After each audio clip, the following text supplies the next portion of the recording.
right. Welcome to Focus on You with Phil and Oscar. Hi, my name is Phil, and the guy beside me right there, his name is Oscar.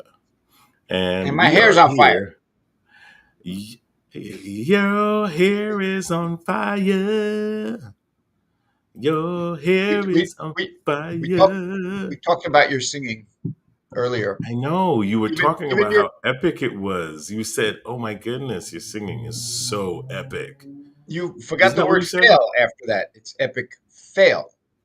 I think your mic cut out at the second one. I didn't hear that part. I didn't hear that part. I heard you. You were so happy about my singing that you No, I were was like, happy when you stopped. "Phil, keep doing it. Keep doing it, Phil." You said my singing inspired you. That's what you said. To leave, yes. I'm not going to live like this. This is not. I'm deserving of more. So what's going on, Oscar? How you doing? Good. I'm texting. Hold on one second. I'm texting Liz Yep. now. Yep. I think she's on. I think she's Is here. she? Yes, yes. She's in our green room. She Oh, is in our and green room. the purple room. So yeah, or the purple room. Uh, You know. But All right. we So have a back. great. This is so exciting because we have Liz Gabor as our guest. She has finally entered the cycle ward of Focus on You with Phil and Shut Oscar. the front So door. It's Liz Gabor. and this is I've been waiting for this for a long. We've had her husband on three times already, three times, and so to get her on is like an honor. We are very happy, very excited to feature her here on Focus on You. But first, of course, we have to hear from our good friend, Mr. Oscar Capel. He's going to give us the inside scoop, is what's going on with the legal shield, and also All the OUR. other So fun stuff. all that great fun stuff. Go ahead, brother. But let me repeat what I said this morning on our Power Up Breakfast. So you imagine you're driving down the street, you get pulled over by the police, but instead of them casually walking over to your window and asking for license and registration, they show up, guns out, asking you out of the car, face down on the pavement, handcuffed. Why? Because your identity was stolen and you are wanted for a very, very bad crime. This is actually something that has happened that we have documented. If you don't have an app like Legal Shield and an app like ID Shield on your phone, you're on your own. Identity theft is the only crime that you have to prove yourself innocent. So being able to touch that button 24/7, 365, by the way, if you get pulled over, if you have any kind of legal emergency, get a hold of the law firm, not just a lawyer, it's an entire law firm, and have them help you straighten out what's going on. And then you have your ID shield that has licensed private investigators to actually do the heavy lifting and restore you to pre-theft status. Otherwise, it's tens of thousands of dollars and probably years to remove what you're seeing on your record on your own. So it is nowadays we've had 34 billion records stolen. So everybody's information is out there for sale and in the black market, and it's awful. And I'm hearing things every day. Had a scam report 2 days ago from a good friend, so it's happening more and more. The other thing we do is we help OU our rescue, which is a nonprofit that helps stop child sex trafficking in the U.S. and around the world. They offer police um, everywhere dogs that are able to sniff out electronic equipment like flash drives and hard drives and find these predators and bring them to justice. So we're working to help them and help everybody. If you'd like to find out a little bit more, you can go to ourrescue.org, get some information. There's a great video out called It's Happening Right Here, and it wakes people up to what child sex trafficking looks like in the US and how it starts. So that's what I do out there to help individuals, families, and businesses. If you have a question, give me a call, 646-578-7097. See how we can help you, your family, and your business. Where did Phil go? Phil, come back. Well, see, no, I wanted to leave you alone for a second. See how you do by yourself. Let that sink in for. Let that sink in for a minute. All right. So we are now live on Instagram as well. Hello, Instagram peoples. We have a great guest again here for you, and she is going to be talking a little bit about who she is and what she does. I am not going to waste any more time because time is already spent. All right, Miss Liz Gabor. Ha. Hello. How you doing, Liz? I am doing great. How are you, Mr. Reed, Dr. Reed, Mr. Uh, Patel? So lovely to see you both. You know what Absolutely. people don't know about Liz, I'll tell everybody right now. She will teach you how to hug correctly. That is very true. Right? I continue to do that almost every day, and I have such good people because everybody does it right now. They're such good students of the hug process. But yes, we are here to be hugging more often, loving more deeply. So part of that is hugging. Yes. I believe that that is essential. You know what? I was told we were having a conversation on one of our podcasts about the power of acceptance, right? The biggest fear that most of us have is the fear of rejection. And so, acceptance is such a powerful thing. And hugging really kind of confirms acceptance. It's like when you hug someone, it says to them, you're not alone. It sends a lot of messages just being able to kind of break that space and show people affection. So Yeah. I'm a big hugger. I'm a big fan of hugging. I think you have to allow yourself to be vulnerable to receive. I think Yeah. to give and to receive. I think that's like one of the things I'm really focusing on helping people is to just radically receive, because the more we receive, then the more we give. Right. An empty vessel can't pour out, right? Yeah. That's awesome. So Liz, Yes. we already started talking and we haven't even properly Who had is you Liz introduce Gabor? yourself. Who is Liz Gabor? Right? So we're going to give you a couple seconds just to kind of introduce yourself, talk a little bit about who you are and what you do. Sure. Thank you so much. So thank you so much for the opportunity of being on your show. I know that AB was here 3 times and 3 is my magic number. So it's perfect that I'm here now. So I am coming at you from Chattahoochee Hills, Georgia, where we moved about a little over a year ago to a wellness community that, because of my vision board and what I put on it and looking at the pictures and feeling like my insides weren't matching my outsides anymore. We found this place that's a beautiful community, and I didn't realize how much place meant before I got here and how much I was kind of missing not having a real community where people really do watch out for each other and everything is intentional. And so I'm in a really good place where I'm living. A little about my background. My background is first in social work. I was a geriatric social worker. I had my master's in social work, and I did that for 12 years in New York City, working with people who were really in the worst situations. And it was rewarding, and I loved it until I started my own path of transformation 22 years ago, about when I learned meditation, and that radically changed my life and the way that I was able to become present, because again, the present moment is all we have. That is where manifestation is. That is where abundance is. And so I just really started becoming a student of meditation and kind of in all the different forms.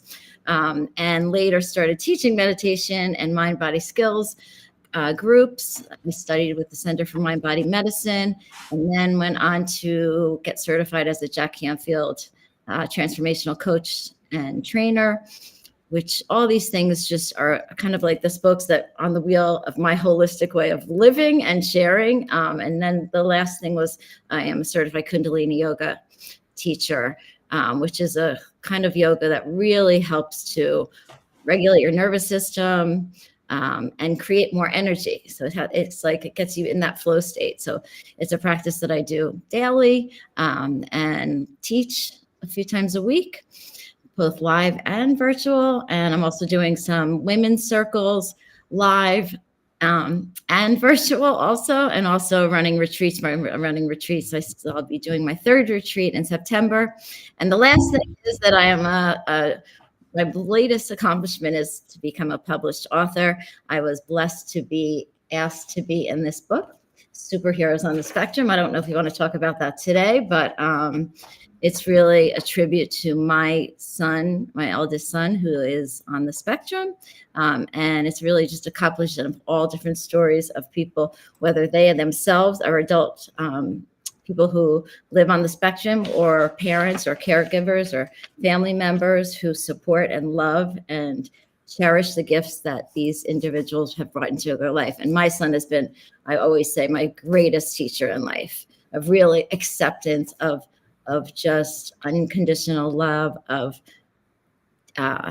really celebrating the differences that, our uniqueness that each of us really has, because I think we're kind of we are all on a spectrum, really.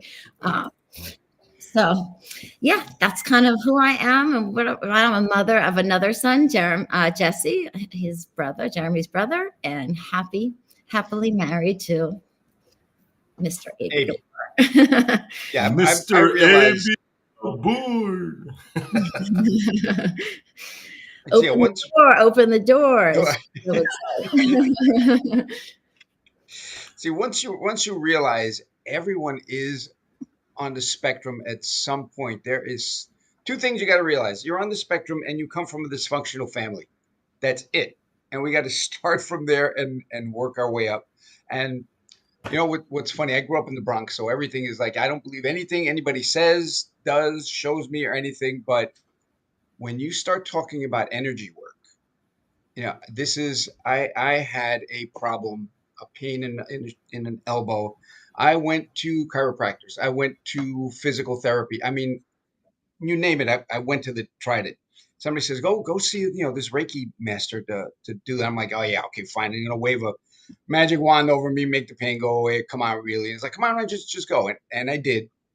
And as he was doing the treatment, the pain intensified, and I'm like, all right, this isn't good.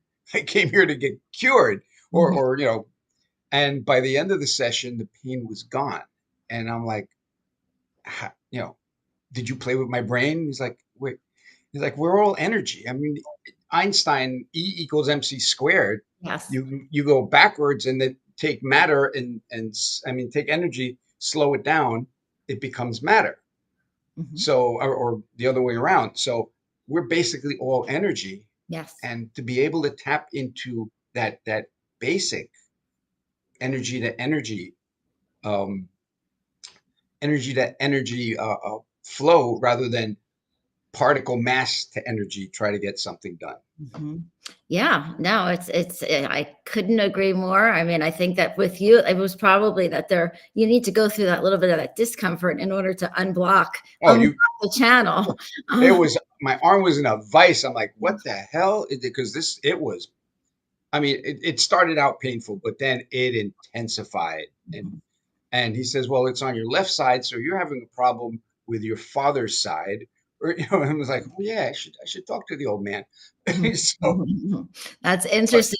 Recently, there's a woman in my community who is, I don't know if she calls herself a medium, or but she was giving away just sessions. She wanted to kind of share her work so that people could get herself out there. She's new.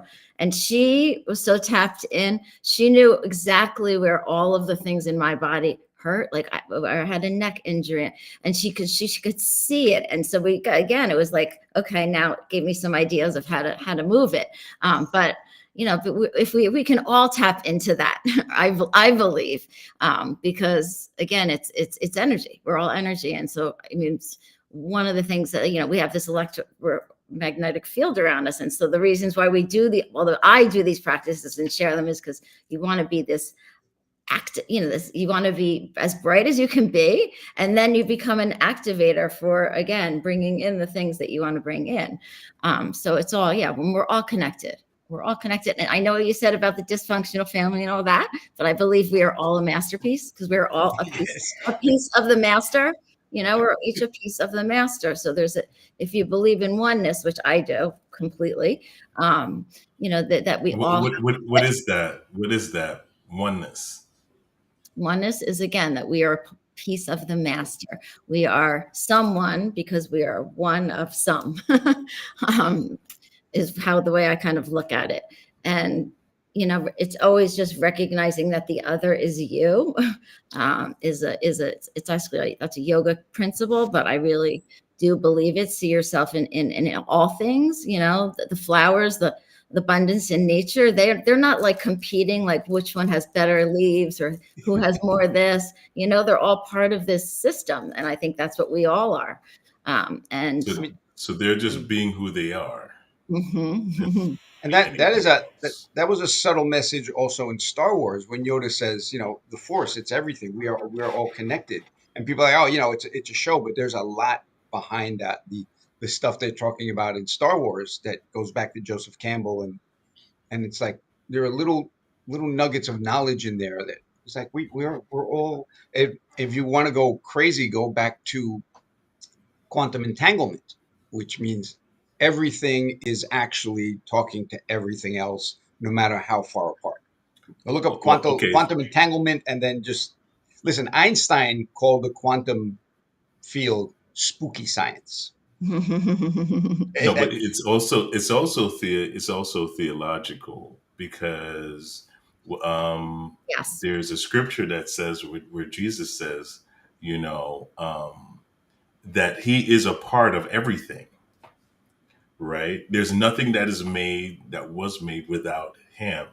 And so it shows you, I mean, what we're talking, we may use different languages, Mhm. but we're all kind of saying the same thing because it is through him we're all connected as humans, right? There is also an in Revelation it talks about these four figures, right? One with the face of a lion, one with the face of an eagle, and one with the face of a man. And it's theologically thought that this is the image in which we were made out of. God Mhm. had us as an idea before anything was ever made. Yeah. So just even in that concept, I know I'm talking a whole lot of stuff, but even in that concept, when he said to Jeremiah, before you were even formed in your mother's womb, I knew you. What does that tell you? That he thought he had an idea of Liz Gabor and Oscar Capel and myself before he even started with Let There well, Be Light. at least he got 1 out of 3 right. You know? Well, I don't. I know that they're trying to make corrections about Oscar Capel, and like, okay, he's already here. Let's just wait. No, I think you're just talking about, like, it's that soul consciousness, God consciousness, that that, Mhm. again, it's not about the meat suit that we have here, really. I mean, Right. we The want to meat honor suit. that and take care of it and give it all the good things, the good food and the loving and the hugs. But I mean, it's really the soul. I just think that our souls are all really what's What the basis matters? of us. Yeah, it's Yeah. true. Absolutely, absolutely. So, what got you into helping people with this? Like, Mhm. you said you were like a social worker, I right? was. Yes, but And so, yeah, I mean, how do you go from social worker to Liz Gabor, author, and all around like good person? I mean, well, I mean, I think, again, I know what it's like to live with a lot of anxiety. I'm hypersensitive, and to also really be tough on myself. I think that all of us have this voice in our head that if we really paid attention to it, which is what I've learned to do, it's not so nice, and mine was not. So when I finally realized that the way I was feeling about myself and my life was, I was really a big part of the problem. I needed to learn how to do what to do to feel better. And the practices that I teach are the ones that I know work, because they worked for me. And if they could work for me, they can work for anyone.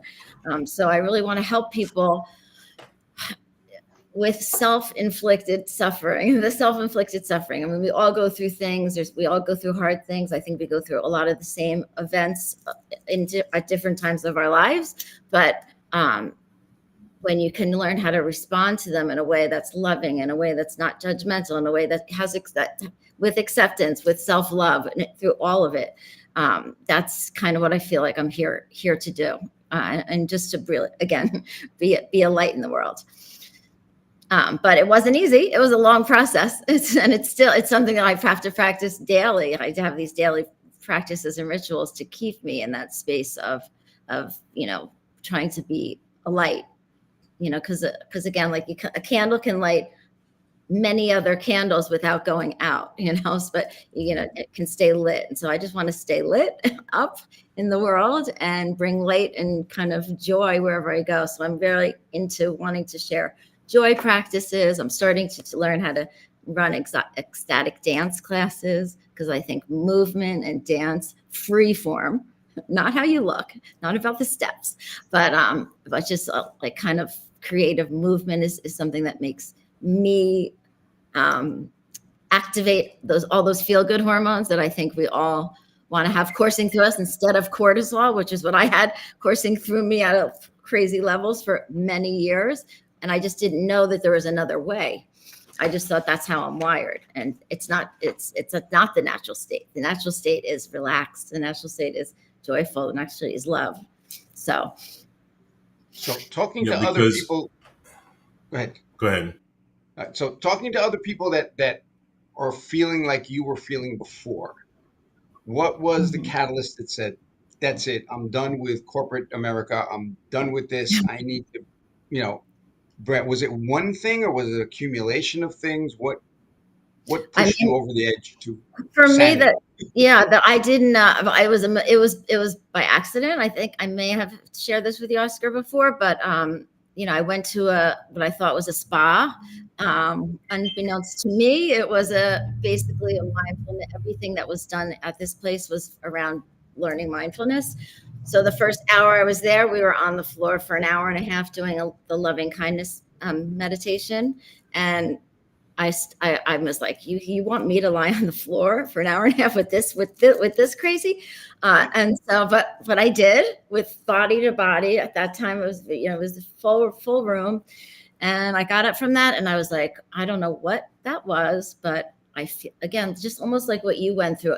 It was uncomfortable for the first little while. And then I just kind of surrendered to it and came out of it with just feeling clear and feeling like, again, the channels were open and I didn't know what, again, I was like, I don't know what this is, but I need more of it. So I became a major student of all things mindfulness. Because again, the present moment is where everything, it's just all there is, people, I was stuck in the past. I ruminated over things, and that's how you project your lens out into the world.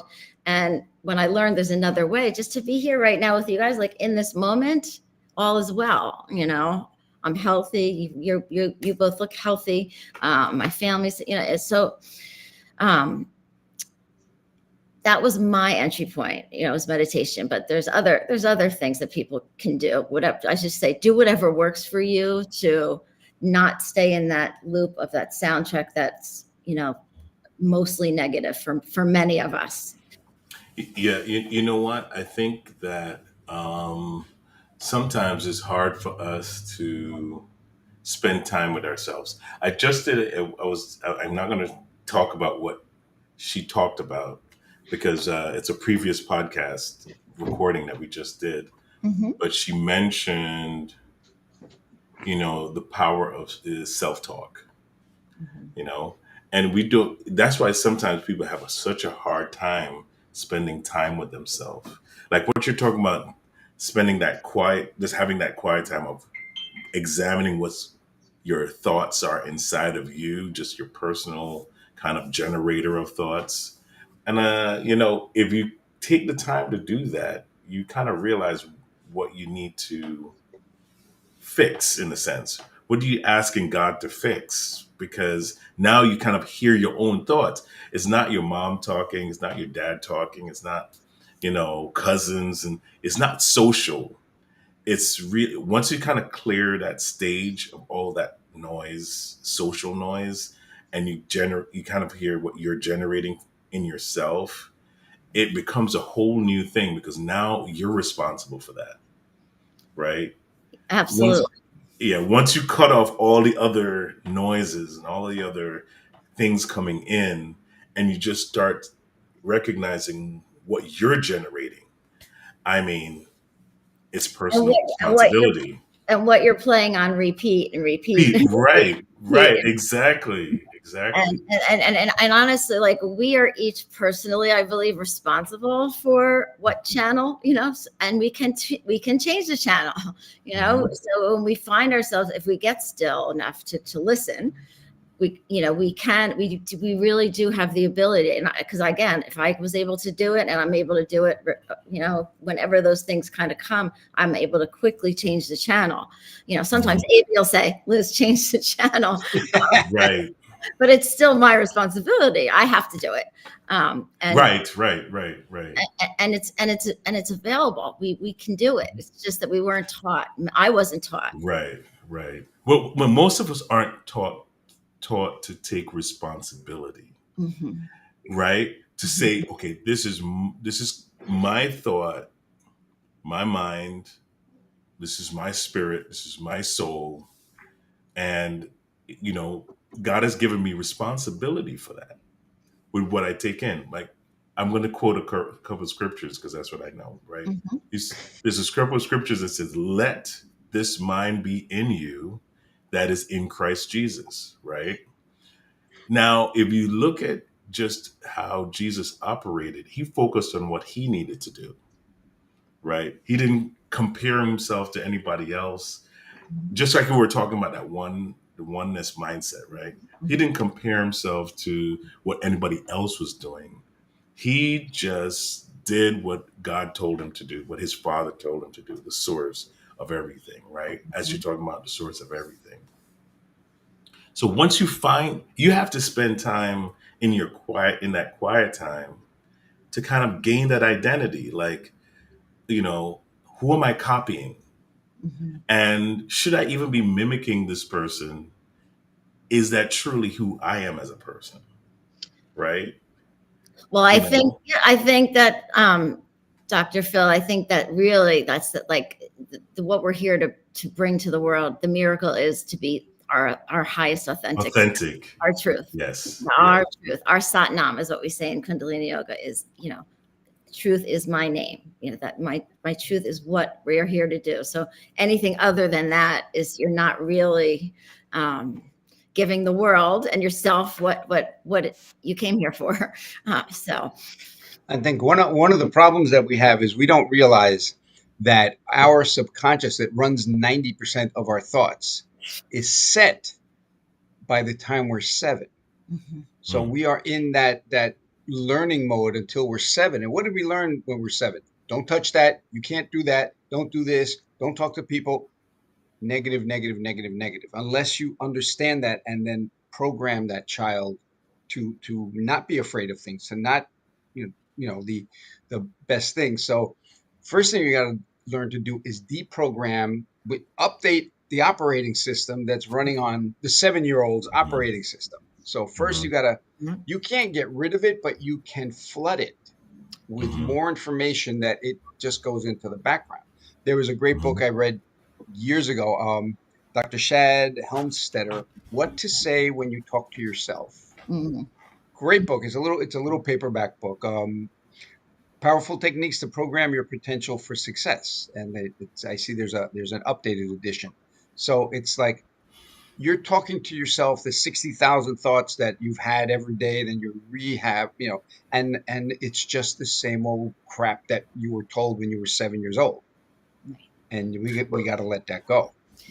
Oscar, it's not just 7-year-old. It's like it's on a daily basis. You walk out Oh yeah, you yeah. walk But out of here's your the deal. But house, and it's like no, wait, one second. It's like every thing suggests is a suggestive thing. Like you should be like this. You're not beautiful unless you're like this. You're not powerful unless you're like this. And it's like you have so many. You're not happy unless you have this. There's so you get bombarded with all these.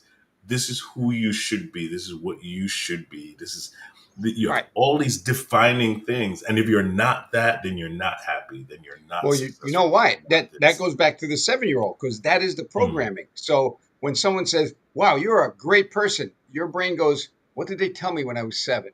Oh yeah, I shouldn't do this." So you know what? I don't accept that I'm a great person because of that 7-year-old's programming. All the negative stuff we're told we accept Right. hmm because that's in the program. You look at the library and you're like, "Oh yeah, there it is. I'm not good at this. I'm happy now." So Right. it goes hmm back to that 7, but like you said, it keeps getting added on, and we hmm don't know enough to reject others people, view. My favorite part about growing up in the Bronx is when someone does give me, their opinion. I just basically say, and I've said it often, and I love the reaction. Is like, if you knew how little I valued your opinion, you wouldn't even bother telling me. Well, that's And that's beautiful. Right. it's like, this is your opinion of me. It's obviously flawed because I'm perfect. So it's just let it go. Yeah. And I can sing as well as Phil can. I mean, it's a lot of ego too. It's a lot about the ego too. I mean, the Right. ego is not our amigo, and it is that subconscious, that is trying to protect us. So it is, it's not that it really it's trying to keep us safe. But again, we manifest at the rate of at our capacity for safety. So we have to kind of override that, like you said, and I definitely know because I had those neural pathways that were grooved very deeply for fear and self-doubt and all those things that you're just, not enough, not worthy. And I had to We're gonna pause for really that learn. thought. Are you guys paused or am I paused? Oh, hello. no, Hello? yeah, we're all here, we're all here, Okay. we're all here. Okay. I don't know. As mine said something on there, but yeah, so now, I mean, I've had to rewire, and also, I mean, those grooves are still there. I just don't, travel on them frequently, but they're not completely gone. I like that. They're still there. I don't take that path anymore. I can see it from here, but I'm not gonna go down that path. I Yeah, love that. less traveled Mhm. for sure. What I love about you, what you do, Liz, is you focus on maintenance, right? It's daily. It's not what we're talking about here. That maintaining this is what's important. Like the moment you stop maintaining, it's like when you start skipping going to the dentist, and you finally go, and the dentist goes, "Man, you have a ton of cavities. We're going to have to dig in. We might have to remove a couple teeth." I You have to mean, take the your head work, off. Start all over. I mean, the it work is. becomes, yeah, Yes, the it's work really becomes more serious the longer It's you about take. living like a practice life. And what does that mean? hmm What are the practices that keep you in a higher peak state? And like I have a lot of them. um, and I just I want to be intentional and just share with other people, like, what are the practices that will help you? They might be different than mine, but that so that you wake up and you can be excited for your day, and of course feel purposes and have some kind of like connection to that, like you were saying, to that God consciousness. Like, I wake up, what would you have me do? What would you have me say to whom every morning? And I try to wait for the answer. And even just so many of these practices are free. You don't have to, you can smile and you can hug people and you can, open the door for someone or help somebody with their whatever little things that you could do for others that just are going to brings so much more abundance to your heart, because when you give, you feel better. It's just the way it is. So, it's great to receive, but then I think the reason I want to be this radical receiver is so that I can be this giver. And it's just, again, energy. It's more. There's more. Yeah, there's more. Yeah. Okay, so I want to go over. I'm looking at your website. Okay. Fantastic website. I think this is a beautiful website. And the first person we see is ta-da! My You, big head. I thought my head you was a know, little big. However, our brother Fenton thought that it should be this size. So, I think it's great. Perfect. I think it's fantastic. Ageless Angels. What is that? How I did you mean, come up with that? it started the concept. I mean, I'm actually in the process of rebranding, but I'm glad that you like it.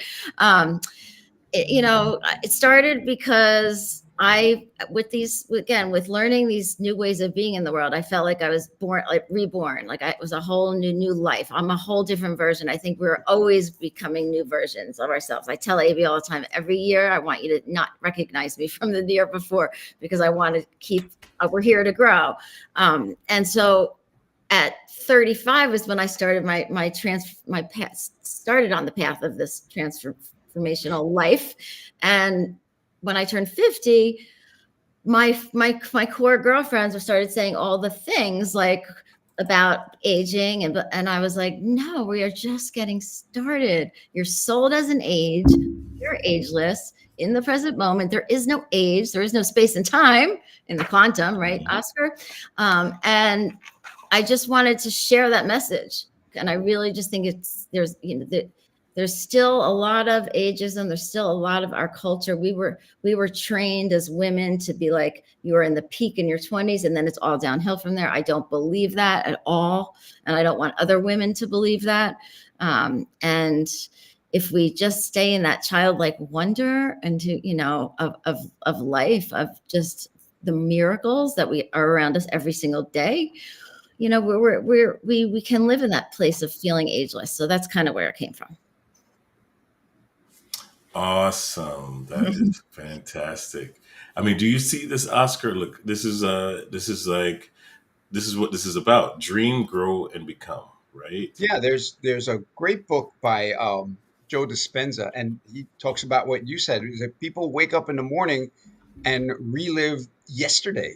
It's like, no, you have that option of saying, what do you need me to do today that's different from yesterday? And you won't change overnight, but the little 1% increment changes, like you said, in a year, you're a totally different person. Mm-hmm. I wake up and say, what do you want me to do? And it says, have coffee and breakfast, and then we'll talk about it. But that's the way I start my day. It's like, what are we doing today? I mean, when I was introduced to Kundalini Yoga, it was, again, I was like, I don't know what's next, but universe, like, show me the next thing. And sure enough, like, I heard this music and I was like, I don't know what that is, but it went right into my soul, and went to this class. And I knew from the first class that I wanted to have that in my toolbox. And, we have to wear white and a turban, and people were like, who? And I was 50 when I trained. People were like, are you, what are you doing? And I just, again, like you said, that's whatever your opinion is of me is none of my business. This brings me peace. This creates energy. I walk out of there like a high on my own supply. So I'm gonna learn this and practice this forever. And one of my favorite teachers is 82, and she literally floats around like she's like a little fairy. I've never seen anything like it, and still continues to teach around the world. So I'm just getting started, and so are you, and you, and you, and you, and whoever's listening. I had a great thought. I just forgot what it was. Yeah, go ahead. Yeah. And then I got into exactly what you were saying, and then like, oh yes, I remember the golden now. retriever syndrome, Oscar. The golden retriever syndrome. Ooh, shiny. Let's see. Shiny. No, one of the things that fascinated me again with what you're saying is we're always learning. And again, I'll go back to Einstein and Michelangelo and those guys. And the one thing they had in common is they said, we didn't come up with these theories. We didn't come up with these ideas. We sat and I forgot who would. Well, I think Michelangelo would stare at a candle. Um, Somebody else would smoke from a pipe, and these things would come in. There's wealth of information. We're just the antenna, and Yes. if we're not focused like the old radio that used to tune by turning a knob, if you're not tuned into the information, you're not going to hear it. So if you're in your head like wow wow, wow, that radio is turned off. There's no way you're going to get that information. You need the white clothes, the white that it's like there's no color, there's nothing, it's primordial. It's pure. Well, Yeah. That's what okay. you So need. And I was just let going me to say say, this. okay, go ahead, Phil. Just what you sometimes you feel what you wear. Hmm. Oh Like yeah. if you're wearing, like sometimes when I'm wearing dark colors, like I had to wear full black the other day, and I felt what I was wearing. Not If only that that, makes but any the sense. actual cloth.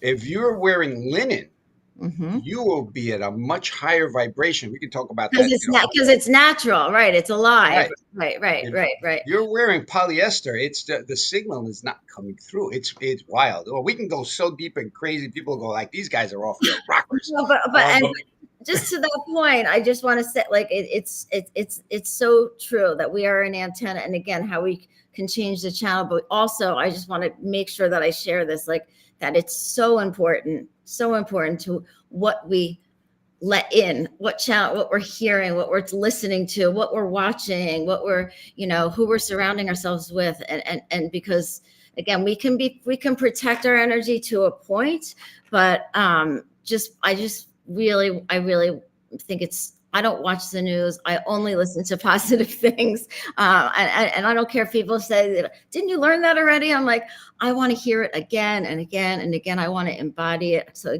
I can be that, so I can be the lighthouse for the other people, but also an antenna for those good things to come. Because we activate based like those radio frequencies. So we want to connect into those things that are beautiful and thriving and radiant and healthy and all those things that we are here to be. It's all available to us if we tune into it.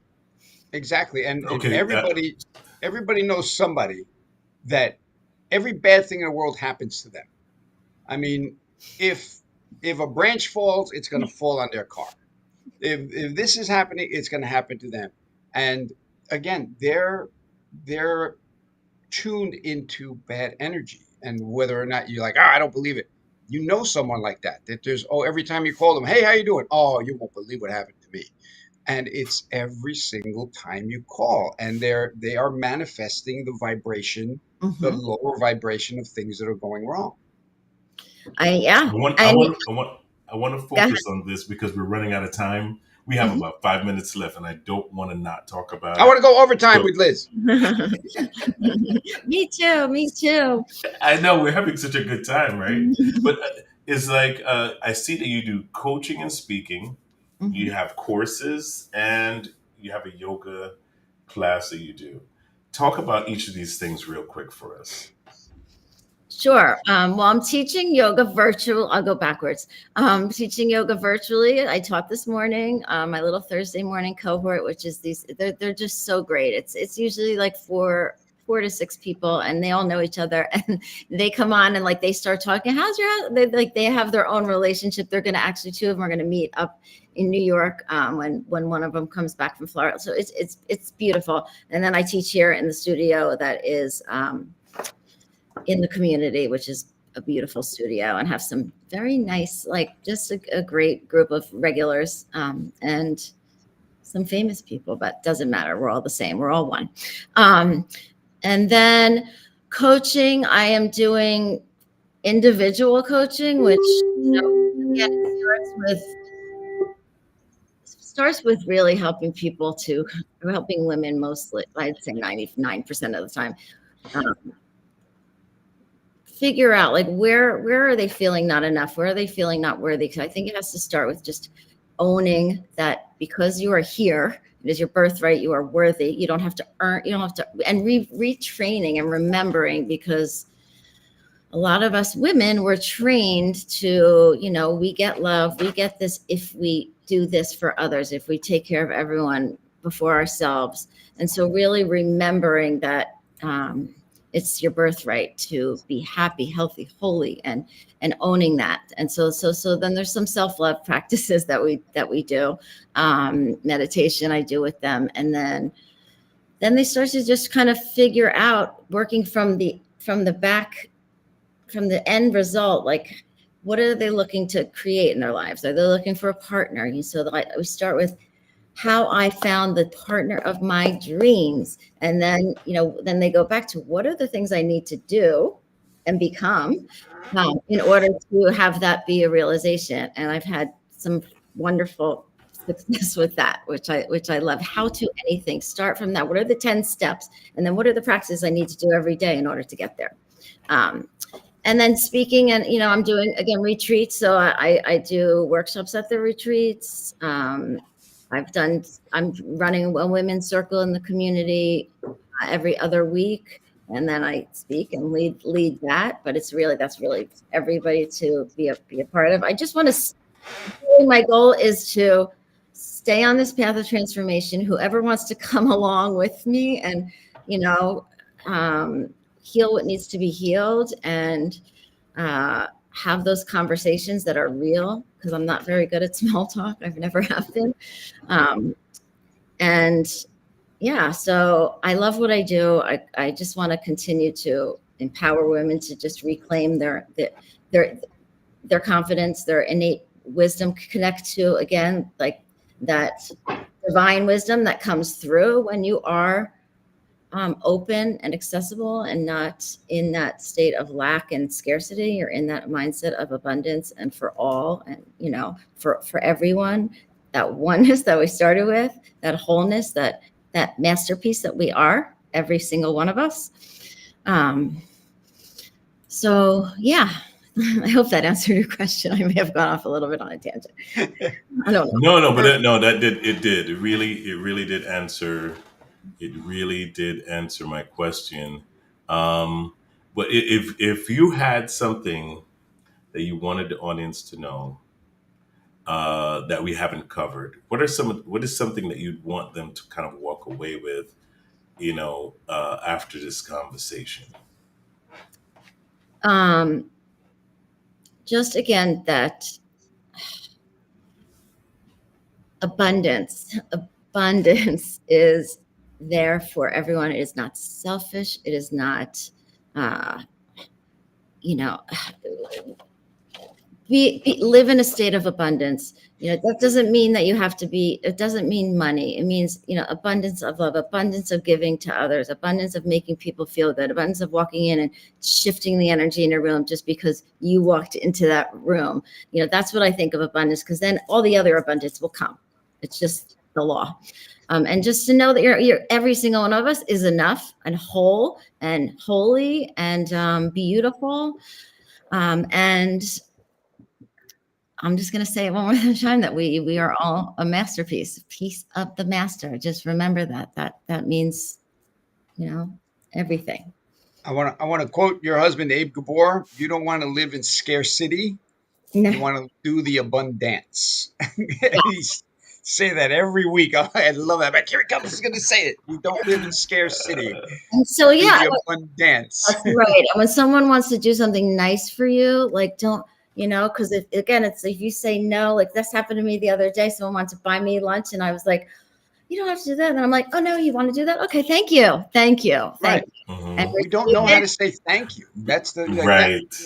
It's so true. Somebody asked me, they said, Phil, I want to do something for you. What do you need? Mm-hmm. And I was blank. I was like, I don't get asked that too often. And I had to ask him to, I want to revisit that, Yeah. I have an answer for that always. My answer is 50 pounds of $20 bills. So I know you, Oscar. If you got that, you would give away most of it. That's true. Or all of it from knowing you. So That's why Yeah. you want it, so you can give it away. That's true. But, And but, then but no, but you're right though. Sometimes you're so used to giving out yeah, that when somebody says that, like this, But this yeah. I'm the giving person. It made What, me what feel a little like a little bit vulnerable, like a little weird. And I was like, why am I feeling that way? I'm constantly giving, like, just let that, like, and it was like a check. Again, I had to change the channel quickly. And I was just like, thank mhm. oh, here's another person that has abundance and they want to give. Yes, it's like Right, right. you We have to, we find your have tribe to, type of. yeah, we have to learn how to kind of like open ourselves to the exchange, because we can find ourselves in the mode of pouring out. And, for the most part, we wait until we're empty to say, oh, I need to be refilled. Rather than, hey, somebody's like, hey, I want to pour into you now. You're like, sure. And maybe that's just God telling you you need pouring into now. Right. that's right. That's I'd, right. I'd, I'd like to Not close the aware, show the like you way I, said, we're not perfect. We're not aware of everything. So Mhm. kind of like when you get that message of love back to you, like, you know what? I want to pour back into you.